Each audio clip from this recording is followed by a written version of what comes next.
All right, welcome everyone to this webinar on the state of the eviction moratorium and changing laws during the pandemic. My name is Megan Gibson. I'm a housing and economic development analyst with the city of Evanston. I'm joined this evening by our presenters, Martin Cazzola and Tara Gross from Chicago Volunteer Legal Services. A few housekeeping details before we get started. This webinar does contain general legal information, but you should make sure to talk to an attorney for any specific legal advice. We can't be answering personal or specific legal questions on this call or give any advice about a certain service because it is a public forum. If you do have those types of questions, you'll need to speak to an attorney one-on-one.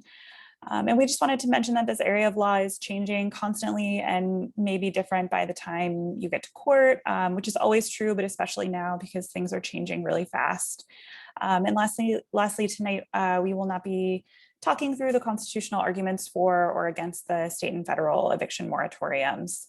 Otherwise, the chat is off, but the Q&A function is open. So as we go through this presentation, please feel free to submit any questions that you have through the chat, and we'll have some time at the end to go through those questions. But with that, I'm going to hand this over to Martin and Tara. Welcome. All right, thank you very much. Good evening, everyone. My name is Martin Cazzola. I am an attorney at Chicago Volunteer Legal Services. We are a legal aid organization here in the city of Chicago and in Greater Cook County. We provide free advice and legal representation to people, low-income families throughout the county.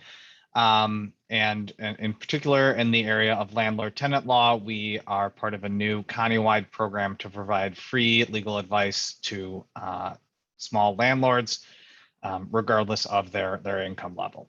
I'll kind of give you, so as Megan said, we are not here tonight to give you legal advice, but there is, through a phone number that we'll kind of be distributing at the end of the presentation here, there is the ability to speak with a lawyer one-on-one about your individual situation and potentially get advice on what to file, what to do, how to move forward with your tenant, and as part of the program that CVLS is participating in. And also, as Megan said, that the state of law here is changing almost daily because the coronavirus is changing almost daily.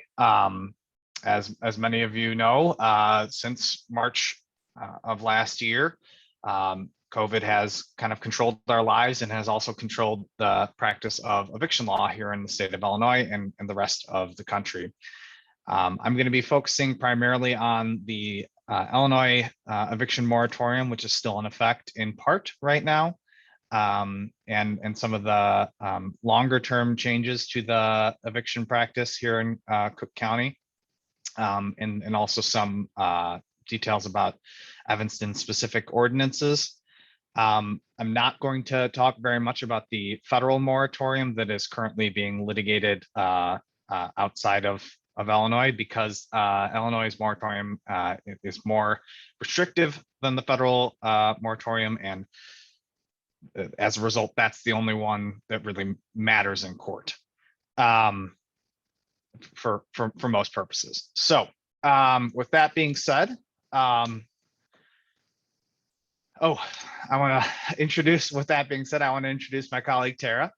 Tara Gross is a volunteer with Chicago Volunteer Legal Services. We are a volunteer-based organization, which means that we use the services of volunteer attorneys to provide a lot of our direct client services. And Tara can kind of explain a little bit more about her background before we get into the substance of today's presentation. Thank you, Marty. So as Marty mentioned, my name's Tara. I am an attorney. I actually live here in Evanston, and I recently opened a small law firm here in Evanston through the Chicago Bar Foundation Justice Entrepreneurs Project, which is focused on reaching the low to middle income market with fixed fee and other alternative billing arrangements and innovative services. So I'm in the experimental phase of that process right now, and it's very exciting. I get to advise small landlords through CVLS and also through this program that we'll be talking about a little bit later in the presentation been on the front lines hearing a lot of small landlord frustrations recently, and I'm grateful to be here and able to present on this. Thank you, Tara. And Tara has been working with us, volunteering with us since February. So she's seen this program grow from kind of a vague idea into a robust daily kind of assembly line where we are providing services to dozens of landlords every day. So with that being said, I will move on to the substance and here we go. So evictions in Cook County are a process with many steps. I'll kind of go into those 4 steps here briefly, just so you know the overall world that we're living in. So typically, the eviction process involves 4 different steps. The first step is the issuance of notice or a lease termination notice, a 5-day, a 10-day notice. In most parts of Illinois, in Evanston, either a 10-day or a 30-day notice. Once that period of time in the notice expires, the next step is to actually file an eviction complaint. Once you've filed an eviction complaint, you are now in the court system and you need to prove up your case at trial. And assuming that you're successful at trial, the next step involves the sheriff going out to enforce the eviction order. The reason it's good to start with kind of this general flow chart is because the eviction moratorium in Illinois really, for the most part, only impacted 2 stages of this process. The first being the notice and kind of filing of court cases, and the other stage that was really impacted was the enforcement. So as I said, the state of Illinois has modified this process during COVID. A lot of those modifications have mostly gone away, but there are still a few restrictions in place. So I'm going to first talk about notice generally, and then I think, if I remember the order the slides are in, how COVID has impacted the notice stage, and then we'll talk about enforcement after that. So under Illinois law and the Evanston Residential Landlord Tenant Ordinance, landlords have to give tenants at least 10 days notice for non-payment of rent. So if your tenant has not paid August rent, you have to give them in the city of Evanston a 10-day notice that says, here's how much rent you owe me for August. You have 10 days to pay. Otherwise, on day 11, I will file an eviction suit. There is also an exception under Evanston's RLTO for small owner-occupied buildings, which is a building where you, as the landlord, live in 1 unit and you have tenants in 2 or fewer other units. So 3 or fewer units total. And that notice period, I believe, is 48 hours. As for most other lease violations, so let's say you have a tenant who has a dog and their lease specifically says they cannot have a dog, the Evanston RLTO requires 30 days notice. And that is so that the tenant has 30 days to kind of resolve the issue if it can be resolved. So, giving the dog to the adoption center or if there are unauthorized people in the unit, making sure those people can find somewhere else to live. One of my colleagues just left the office. And in the other category of notice is what's known as a non-renewal notice or a termination of a month-to-month tenancy. And the Evanston RLTO currently has that as a 30-day notice. If you don't properly give your tenant a non-renewal notice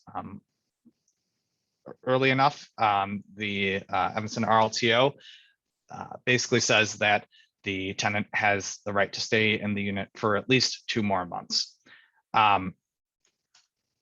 The Illinois Eviction Act governs how landlords are supposed to actually give this notice to tenants. And there's only really 4 options. A lot of people kind of choose to go outside of these options, but really these are the 4 things that are in the Eviction Act. So Option one is to physically hand a copy of the eviction notice to your tenant. The second option is to hand it to another person who's at least, I gotta move my screen, 13 years old, okay, and who also lives at the property. There's a different section that requires it be somebody over 18 years old, and I wanted to make sure I got that right. The third option is to send it via certified or registered mail with a return receipt. And the last option, which is only available if the property is vacant, is to post the notice to the door, and then wait until the notice period runs before filing suit. So sometimes we speak with people who ask about emailing it to their tenant, or they ask about texting the notice to their tenant. And again, this is just the notice that the tenancy is terminated, or a notice to pay or quit. Email, texting, not options under the Eviction Act. If your tenant is willing to kind of waive these requirements or acknowledges that they've received it, generally speaking, a judge will probably consider that good service, but those aren't the types of things that people typically waive or are willing to kind of look past. So kind of these are the four options that matter. In most situations, if during that notice period, tenants can avoid the actual filing of the eviction complaint by paying, for example, in a non-payment case, paying the demanded rent before the notice period expires.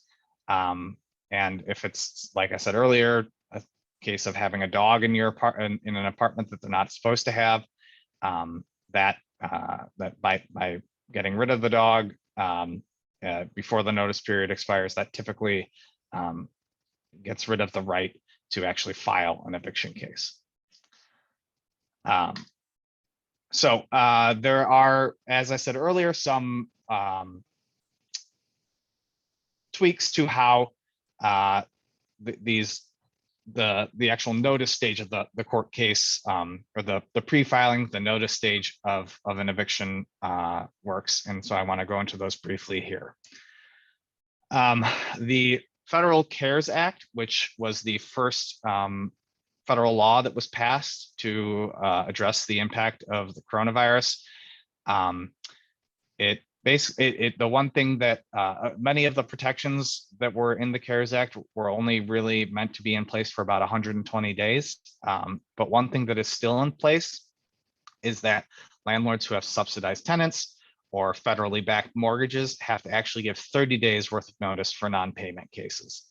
And for anyone who's in a property, for example, like this mostly only applies to people who are in owner-occupied properties. And if you, for example, applied for mortgage forbearance through a federal program at some point during COVID and you're still under a forbearance, there's also some restrictions on whether or not you can file an eviction case. And a forbearance, I'll talk a little bit about later, because I'm sure there are some people who might be interested in that as an alternative to filing for eviction. A forbearance is basically, not it allows you to not make mortgage payments for a certain period of time, and those mortgage payments are tacked on to the end of the life of the mortgage, and so that's something that's available through the CARES Act, that was created by the CARES Act. And so for people who are using that forbearance, the federal government has put certain restrictions on your ability to file an eviction case while you're seeking the protection of a forbearance. Here in Illinois, there is also this statewide eviction moratorium that I'm sure you've heard a lot about, and it's perhaps why you're here today. The moratorium, for the most part, for up until earlier this month, up until July, prevented filing most eviction cases. The restriction on filing cases kind of has gone away, and we're not talking about filing just yet, so I'm skipping ahead, sorry. It does still impact the notice process. So the 10-day notice for non-payment, the 30-day notice for other lease violations, all of those notices are no longer or are temporarily not the first step. Right now in Illinois, you're still required to give your tenant what's known as a declaration form. And it's a standard form available through the Illinois Housing Development Authority that 5 days prior to actually terminating the tenancy, by giving that non-payment notice, by giving that non-renewal notice, whatever the case may be, you have to serve your tenant the same way you would serve the notice. You have to serve this declaration form to them. The declaration form, let's see, basically for any tenant who wants to seek the protection of the moratorium, the tenant is on that declaration form swearing under penalty of perjury that they meet all 4 of these criteria, which are that they have income below a certain level, that they've experienced a coronavirus related financial loss, that they've been making attempts at paying their rent partially, and that they would become homeless if an eviction case or an eviction order is entered against them. So a tenant fills out that form and returns it to their landlord if they meet all of these criteria. And as I said earlier, the way it works in Illinois, and the reason why we're talking about the Illinois moratorium rather than the federal moratorium, is that the landlord has to give this declaration form to their tenant 5 days prior to any sort of other notice being issued. That's not true under the federal moratorium. And that's why why we focus on the Illinois moratorium, because it provides greater protections for tenants, and compliance with it is required in the state of Illinois. The only exception to this kind of initial step is in situations where a tenant poses a direct threat to the health and safety of other tenants, or an immediate and severe risk to property.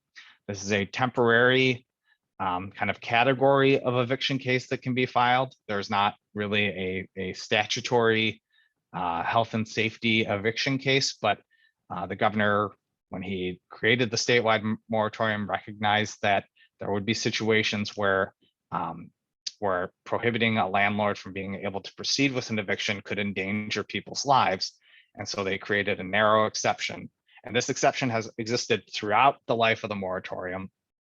But as the moratorium has changed, and it's the only situation where you don't need to serve a tenant with that declaration form prior to filing suit, because the goal is to provide an avenue for evictions to move forward in emergency situations, and forcing landlords to go out and serve this declaration form in those contexts would be kind of counter to the emergency nature of the situation. So again, this declaration form, landlord has to serve on day 0. After 5 days go by, then you can seek to terminate the tenancy for non-payment of rent, for issue a non-renewal notice, or give somebody else a notice of a different lease violation. So it's kind of a pre-notice requirement. That is in effect right now, only through Sunday, so August 21st. We do have an indication from the Illinois Supreme Court that will be extended at least until September 1st. And we can talk a little bit more about that in a minute. But given that there is a federal moratorium that extends at least until October 3rd, although I'm not exactly sure where things stand with the kind of challenges to the federal moratorium.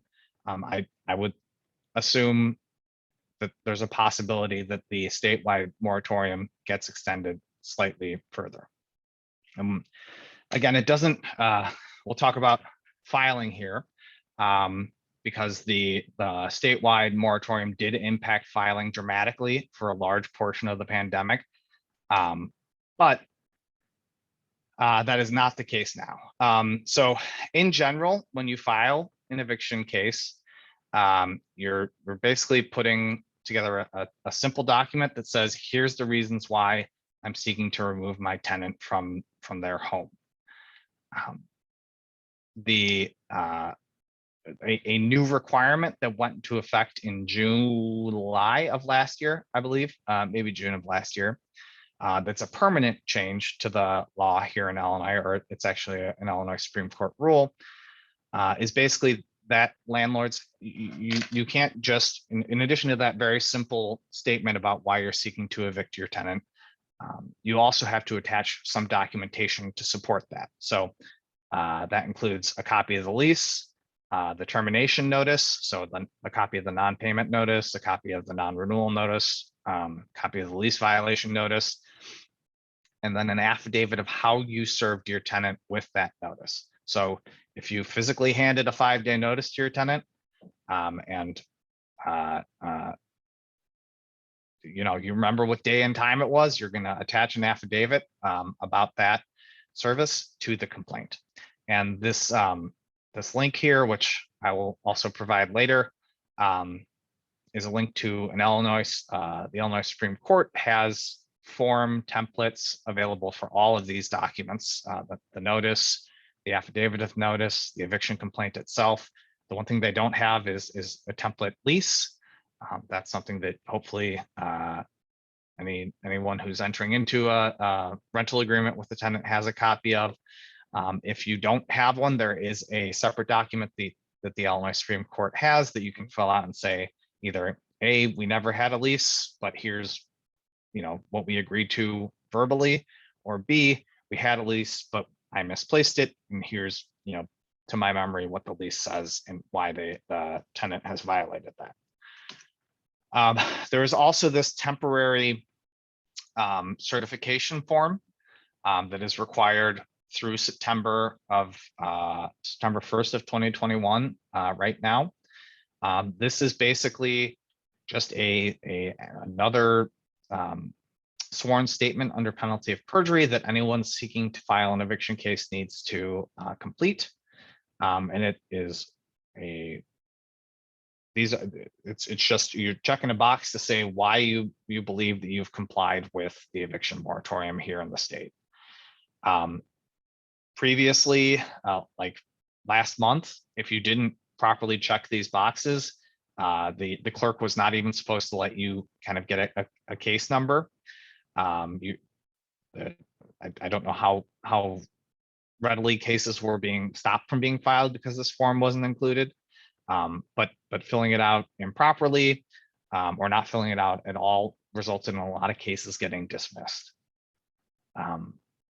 So again, it's just I am a landlord. The reason I have complied with the moratorium and I should be allowed to move forward with my case is that either A, my tenant poses a threat to health and safety, or B, I served them with the declaration form as required by the Illinois moratorium, and they didn't get it back to me.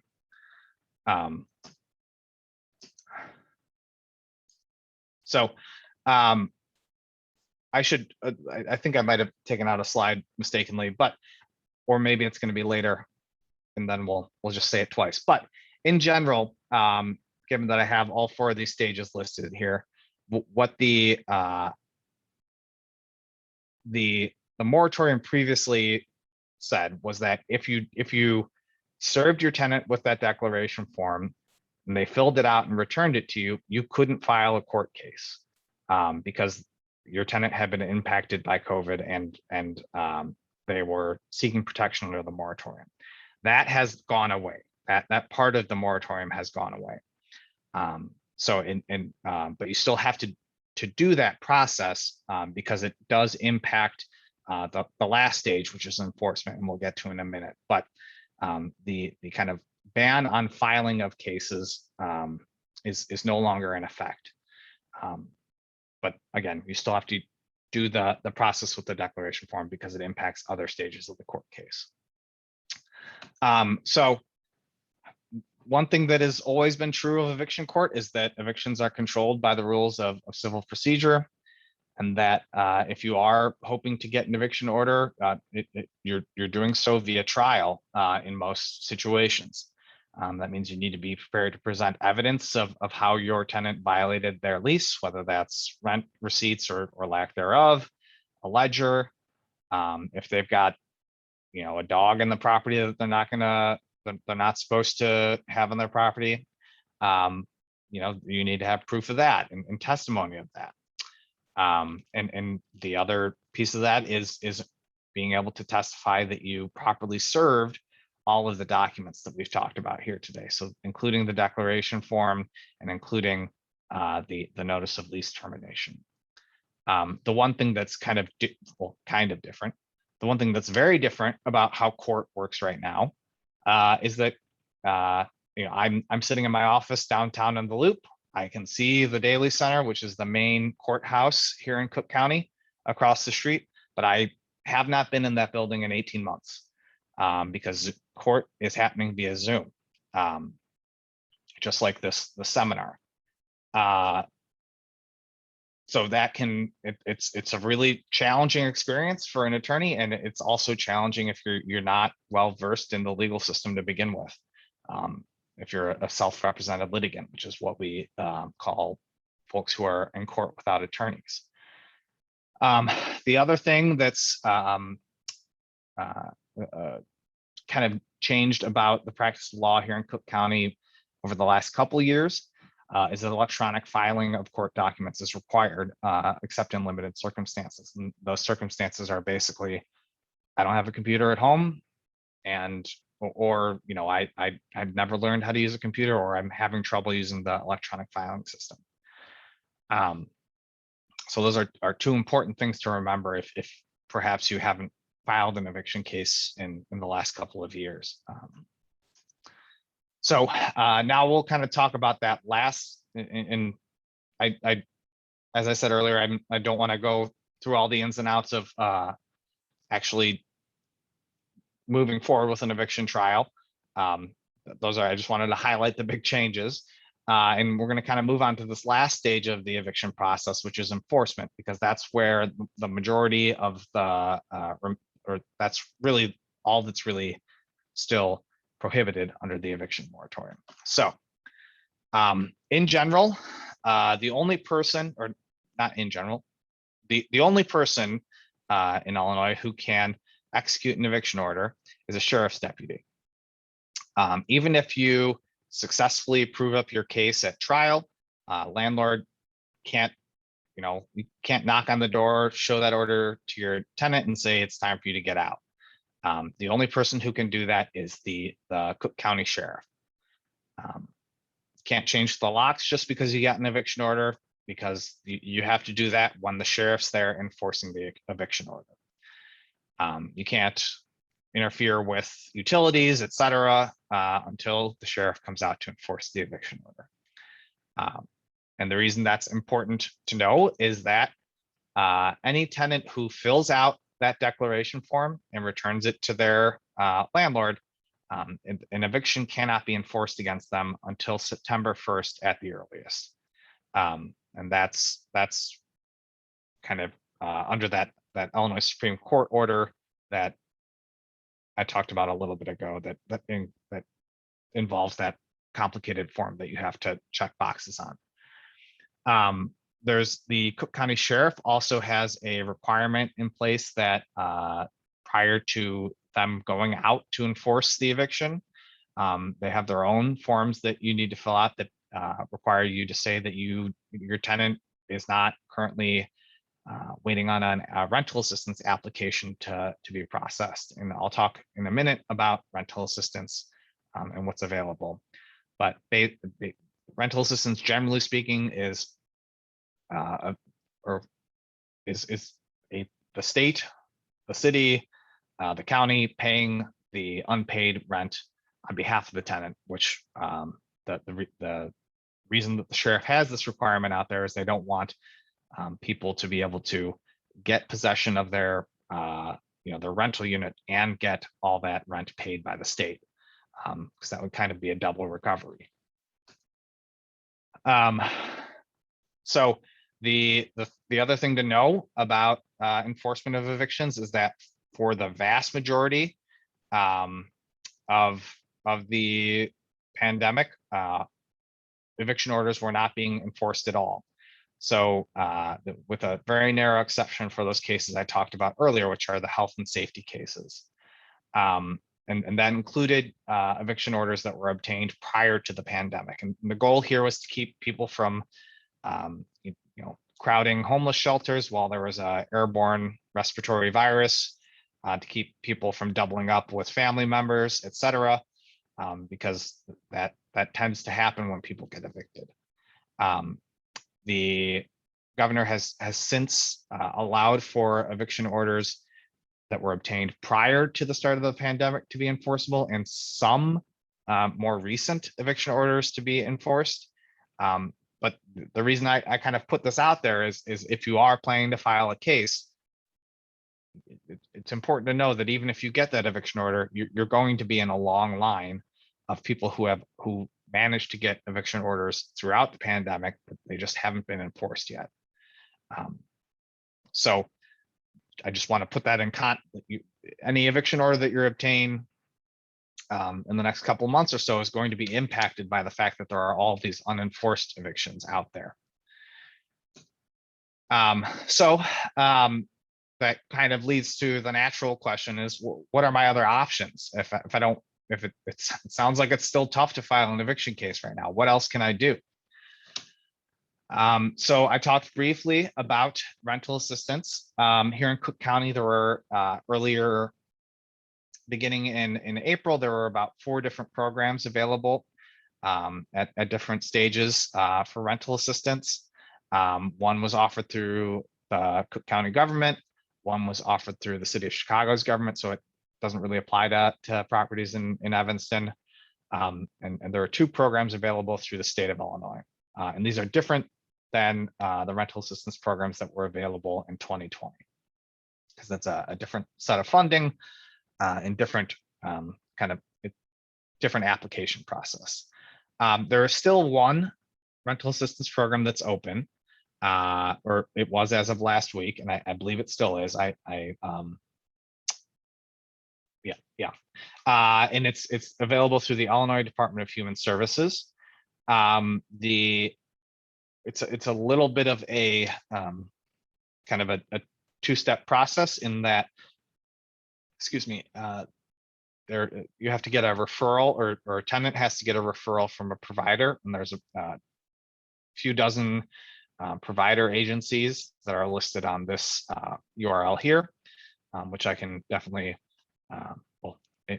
there is no chat, but that's definitely a link to copy down, illinoisrentalassistance.org/provider providers. Anyone who's thinking about filing an eviction because of non-payment of rent, I would encourage you, if you're able to communicate with your tenant, to ask your tenant to look into applying, because the pandemic has brought economic devastation on a lot of people, and obtaining a eviction order with a $25,000 judgment or whatever the case may be, might not be worth all that much if you can't enforce the money judgment part of it. And there is money available to kind of bring tenants current and hopefully put them on a path to success moving forward if they've gotten a new job, et cetera. So I would encourage anyone who's thinking about filing a non-payment case to encourage their tenants to apply through this portal. The thing to know about this portal, or through this program, is that unlike the other programs that were available through the state, there's not a upper limit on how much money can be paid out. The Illinois Housing Development Authority program, which is now closed, had a $25,000 limit, as did one of the other 2 programs I was talking about. I can't remember if it was the city of Chicago or Cook County. This other website listed here, shycookillrenthelp.org, is a kind of a clearinghouse for all programs. There are going to be more rental assistance programs available in the fall. And if and when those programs go online, the application process will be available on that website. So if your tenant is saying, you know, I want to apply for rental assistance, but I heard I have to wait till the fall, that is true. I don't know exactly how the process will look in the fall, but you know, in a lot of contexts, the judge and whoever else is going to be looking at your case is probably going to encourage you and your tenant to look into applying for rental assistance. And Tara will talk a little bit more about that in a couple slides here. One of the other options for one of the other options to avoid filing an eviction case is to go through a process called mediation, which is a negotiated settlement between a landlord and a tenant. You can do that really with any third party, but Chicago Volunteer Legal Services and the Early Resolution Program is using mediation services through the Center for Conflict Resolution, which is another nonprofit. You can go to mediation without even filing a court case, and the negotiated settlement can include things like a repayment plan if the issue is non-payment of rent. Same thing with like an agreement to apply for rental assistance. If it's simply just that your tenant, you know, is paying rent, but you just can't get along with them, and they don't really want to stay much longer, you guys can work out with the mediator an agreed move-out date. Or if you guys get along great, but it turns out there's some other friction about how the lease is written, you can work with this third-party mediator to make changes to your rental agreement. And really, there's no limit to what can come out of a mediation, especially if you're doing it prior to filing a court case. So if there's a solution out there, the Center for Conflict Resolution is happy to help you and your tenant come to an agreement. Some of the other alternatives to eviction are might be particularly of interest to anyone who owns their property and is renting out, who lives in their property and is renting out another unit in the property, like if you have a 2-flat. I talked a little bit earlier about the forbearance process for any sort of federally backed mortgage, which is a mortgage owned by the VA or serviced by the VA, owned by Freddie Mac or Fannie Mae, or FHA insured. You can request a mortgage forbearance, which, as I said earlier, essentially moves the mortgage payments that are due for typically 6 months to the end of the mortgage. The deadline right now for FHA insured mortgages is the end of September to apply for forbearance. There's not currently a deadline for the Fannie and Freddie Mac mortgages. The way that this is one of the things that was initially provided for in the CARES Act, and like I said, it was initially 6 months. You could renew it for another 6 months. I'm not sure of all I don't do as much foreclosure as I used to, foreclosure defense. So I don't know all the parameters, but it's definitely worth looking into if you're an owner occupied landlord. There's also the state of Illinois codified a moratorium on filing of eviction cases for the majority of the pandemic. So any sort of, the filing of foreclosures during the pandemic. So any small landlord properties or single family homes wherein a foreclosure case was filed from March 20th through July 31st of this year, those cases should have been dismissed. And that any sort of foreclosure auction was not allowed to take place for the most part throughout the pandemic. That same law that went into effect also set aside approximately $400 million that will be available sometime this fall for homeowners who are experiencing financial hardship dating back to the beginning of this year. And that that program when it becomes available, those details will be available through IDA's website, which is the Illinois Housing Development Authority. IDA is also who has the declaration form I talked about earlier. They have that available on their website, and if they are who administered the largest rental assistance program as well. I've talked a lot about kind of what has changed and what the rules are right now about evictions, but it's a lot to handle on your own. If you're a self-represented individual, you don't have a lawyer on retainer. I don't have a lawyer on retainer. So if you're here today, I assume that means that you also don't. Tara's going to talk a little bit about what Chicago Volunteer Legal Services and our volunteer program to address the coming crush of evictions will do for landlords and for creditors. And with that, I'll let Tara take it away.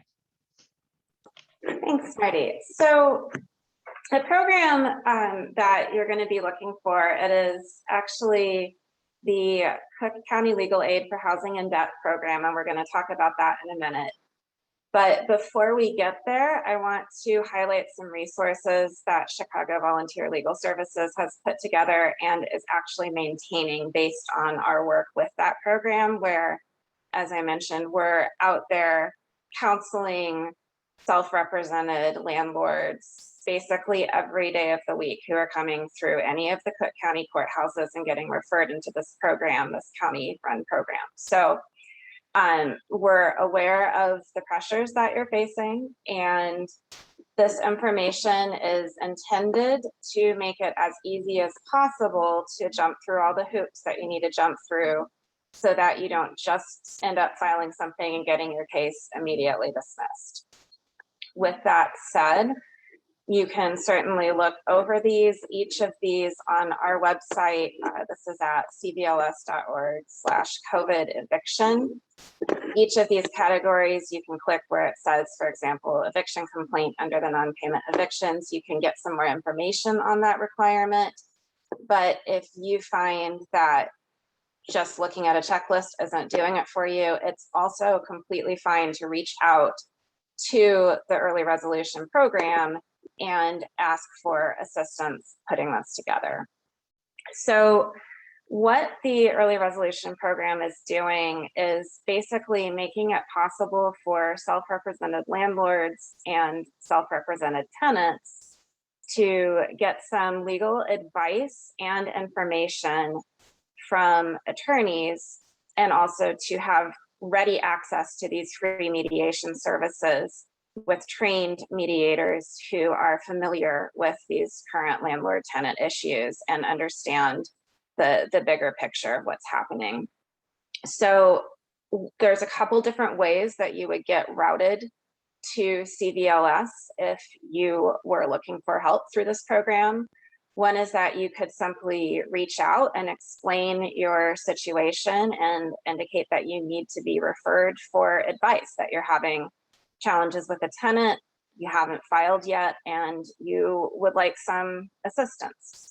The other is that if you do get to the filing stage and you go to court in Cook County, the judges are looking through the cases and seeing which cases might be eligible for referral to this program. And there are representatives from the early resolution program who are assigned kind of like navigators in the different courtrooms. They have lists of the cases as well. They can direct you to a separate Zoom that if the judge sends your case over, and then you would do a Zoom intake process, and then you would get an opportunity to speak with a lawyer. There were a couple of points that Marty brought up in this conversation that I think are really worth highlighting just based on my experience working with this program. The first is that reaching out for help and getting an attorney who's experienced in this area to take a look at what you're thinking about doing before you go ahead with it can be incredibly valuable. One of the most common issues I hear about from landlords is that they tried to do something based on their past experiences pre-pandemic, and they just don't understand why it's absolutely not working right now. And it's a constantly changing area of the law. There are so many different little pesky things that have to be followed carefully in order to get your case in front of a judge and get it to trial. And that is an area that counsel are able to help you with. We can help you evaluate your evidence as far as a health and safety concern to figure out, sometimes a landlord has somebody who's not paying and who also is causing some issues for people around them. And the question is whether or not this is really just a non-payment case with somebody who is maybe not the easiest to get along with, or if this is rising to this level of this specially created health and safety category that is really quite new. We can also help you figure out the notice process.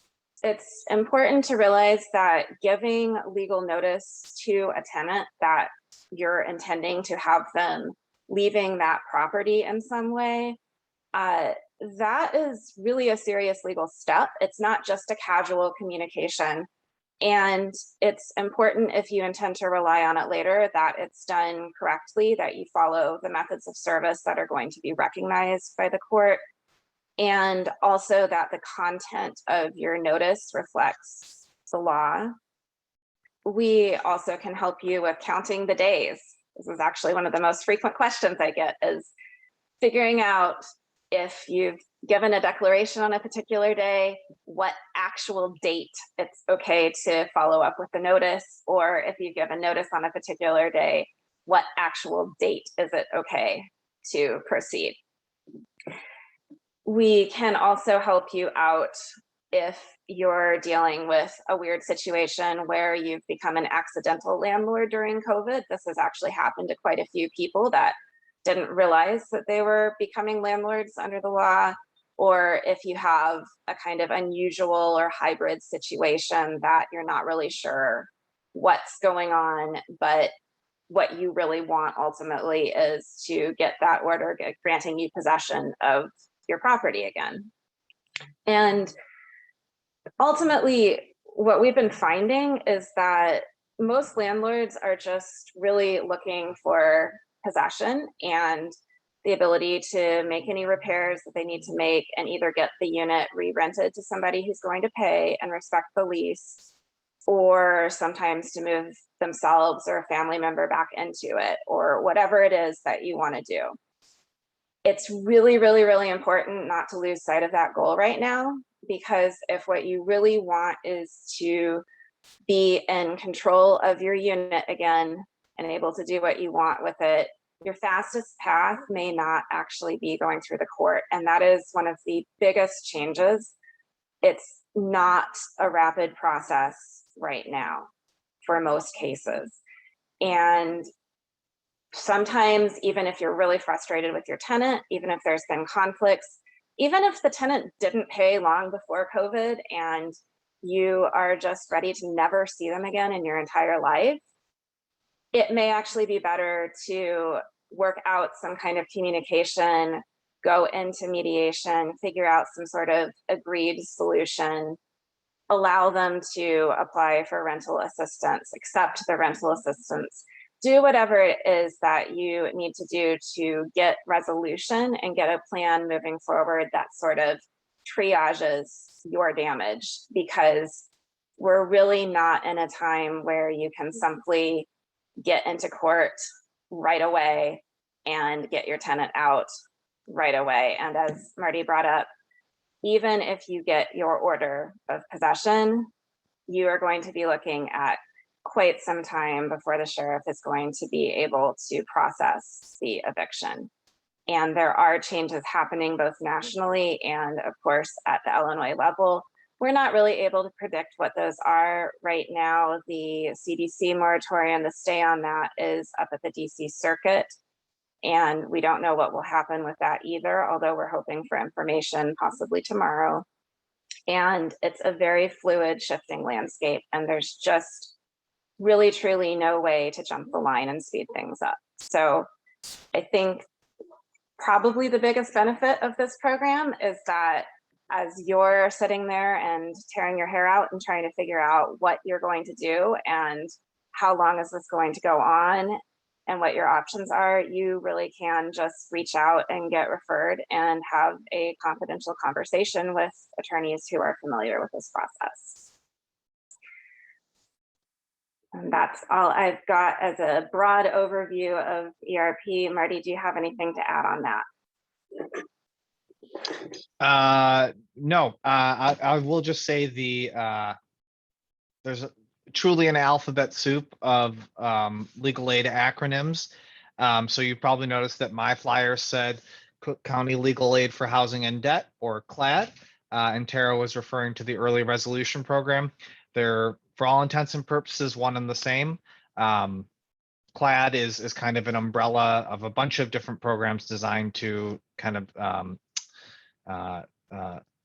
to stifle the impact of the pandemic across a variety of areas of law. And the Early Resolution Program is the thing under that umbrella that applies to evictions, consumer debt, and tax issues, property tax issues. So I'm happy to, Tara and I are both happy to answer questions from anyone who has them using the Q&A function. And I would actually, go ahead. I can just add one more thing. Should also point out CVLS, Chicago Volunteer Legal Services, is not the only legal aid organization participating in CLAD or the ERP program. There's a variety of different local organizations that are involved in housing issues that have volunteers participating, and CVLS is just one of the, I believe, 2 organizations that have been handling questions from small landlords. Yeah, there's 3, but one of them is primarily only assisting landlords who are elderly or have a disability. So. Great, thank you both so much. Martin, can I bother you to maybe share one of the slides that has some resources listed just while we go through the Q&A, so that we are gonna, just as a reminder, we are gonna be posting these on the City of Evanston website, but it might be nice to just remind folks what's out there while we're still on the call. So yeah, as a reminder, if anyone in the audience has any questions, please feel free to submit them through the Q&A function. I'm happy to get us started off with a question while folks type out whatever is on their mind. So maybe in the meantime, can one or both of you speak to why it's worth a landlord's time to reach an agreement with a non-paying tenant about moving out instead of pushing for a sheriff's eviction? Kind of a basic underpinning question for our conversation tonight. So Tara certainly hammered this nail a couple times, and I will take a couple swings at it as well. The bottom line is that COVID has impacted everyone, and we are aware of that as attorneys. CVLS has for a long period of time advised landlords, has represented landlords. We've also assisted and represented tenants in the past, although under this program, we're just assisting landlords. And we've seen skyrocketing demand for our services throughout this time. You've probably heard on the news that there's a wave of evictions coming, and trying to work out an agreement where your tenant either moves out of their own accord without you having to go through the trials and tribulations of filing an eviction case, or coming up with an agreement where they're going to apply for rental assistance, come current on rent, and use income from their new job that they got now that life has a little bit returned to normal. That can really save you a lot of time and energy, because it's not as simple as filing a sheet of paper and the judge kind of rubber stamping things. You do have to prove your case. And just like we're helping self-represented landlords navigate this process, there are organizations helping tenants navigate this process. And if you skip a step, you don't give that declaration form, you don't give the proper amount of notice, etc.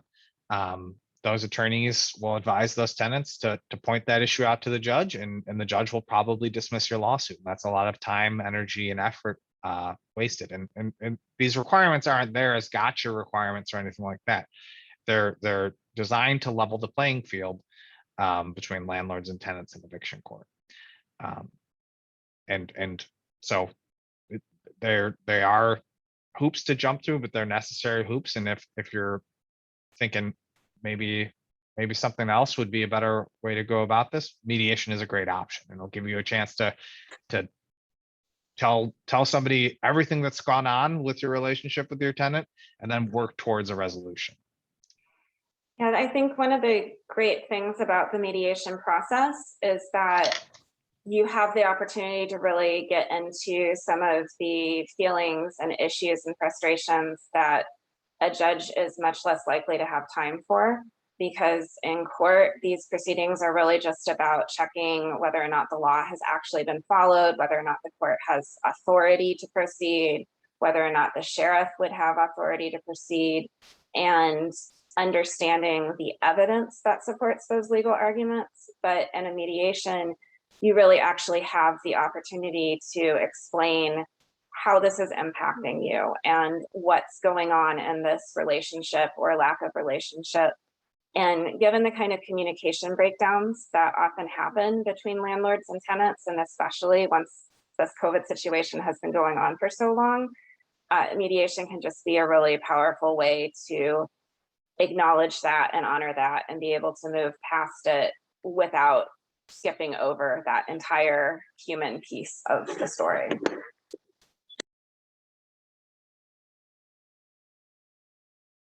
Great, thank you both so much. So since there are no further questions in the Q&A tab, any other final words from either of you before we wrap up? I would just say, I when you asked me to pick a slide with resources on it, this I think is the most important one, because you know, when lockdown orders went into effect last March, tens of millions of people lost their job overnight. And so the fact that they haven't been able to pay rent isn't really their fault. And the government recognized that, state, federal, local governments recognized that, and created all these rental assistance programs.